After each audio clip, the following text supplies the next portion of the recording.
প্রতিদিন শেষ রাতে ছেলেটির ঘুম ভেঙে যায়। অবাক হয়ে লক্ষ্য করে মা তাহাজ্জুদের নামাজ পড়ছেন। ছেলেটিও অভ্যাসবশত বিছানা থেকে উঠে অজু করে মায়ের পাশে নামাজে দাঁড়ায়।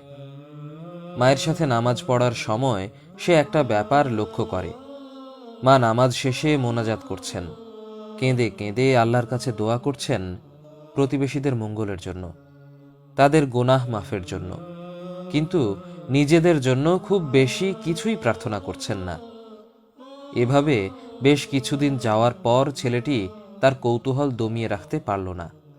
সে মাকে জিজ্ঞেস করল, মা, মোনাজাতের সময় তুমি কেবল পাড়া প্রতিবেশীর মঙ্গল কামনা করো, তোমার নিজের জন্য বা আমাদের কারো জন্য তো তেমন কোনো দোয়া করো না, এর কারণ কি? স্নেহময়ী মা ছেলের কৌতূহল বুঝতে পারেন। তাকে আদর করে বুকে টেনে নিয়ে বললেন, বাবা আমার, আমি কেন এরকম করি তা জানতে চাও? তাহলে তুমি জেনে রেখো, প্রতিবেশীর হক আগে। প্রতিবেশীর মঙ্গল কামনা করলে, তাদের খোঁজ খবর নিলে আল্লাহ তাআলা খুব খুশি হন। তাই আমি তাদের জন্য দোয়া করি, তবে তোমাদের জন্যও দোয়া করি। তোমরা তো আমার কলিজার ধন, দোয়া না করলেও দোয়া এসে যায়। কিন্তু আমার প্রতিবেশী ভাই বোনেরও তো আমার উপর হক আছে, তাই না?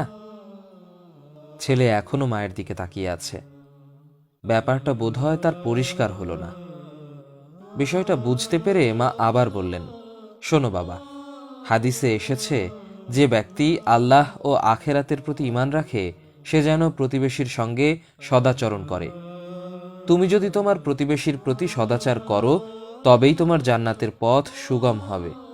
আর শোনো, যে ব্যক্তি অন্যের জন্য দোয়া করে, ফেরেশতারা তার জন্য দোয়া করেন।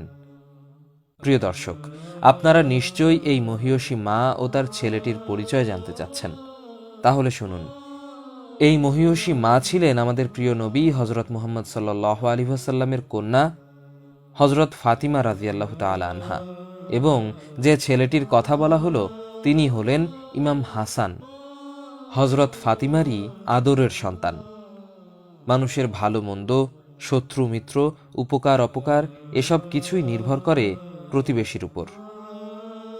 হযরত ঈসা আলাইহিস সালাম প্রতিবেশী সম্বন্ধে বলেন, তোমরা তোমাদের প্রতিবেশীকে নিজের মতো ভালোবাসো। পবিত্র কোরআনে মহান রব্বুল আলামিন বলেন, মা বাবার সঙ্গে সৌহার্দ্যপূর্ণ আচরণ করো, আত্মীয় স্বজন, ইয়াতিম এবং মিসকিনদের সঙ্গে সদাচার করো, সদ্ব্যবহার করো পরিচিত অপরিচিত প্রতিবেশী ও সাময়িক প্রতিবেশী এবং মুসাফিরদের সঙ্গে। প্রতিবেশী কেবল তারাই নয় যারা নিজ বাড়ির একান্ত আশেপাশে বসবাস করে। এর সীমারেখা আরও বিস্তৃত। রাসূল সাল্লাল্লাহু আলাইহি ওয়াসাল্লাম বলেন, তোমাদের ডানে বামে সামনে পেছনে 40টি বাড়ি পর্যন্ত প্রতিবেশীর আওতার অন্তর্ভুক্ত। অন্য হাদিসে রাসূল সাল্লাল্লাহু আলাইহি ওয়াসাল্লাম বলেন যে, ওই ব্যক্তি মুমিন নয় যে পেট পুরে খায় অথচ তার পাশের প্রতিবেশী না খেয়ে থাকে। প্রতিবেশীদেরকে উপহার বা হাদিয়া দিতে উৎসাহিত করা হয়েছে।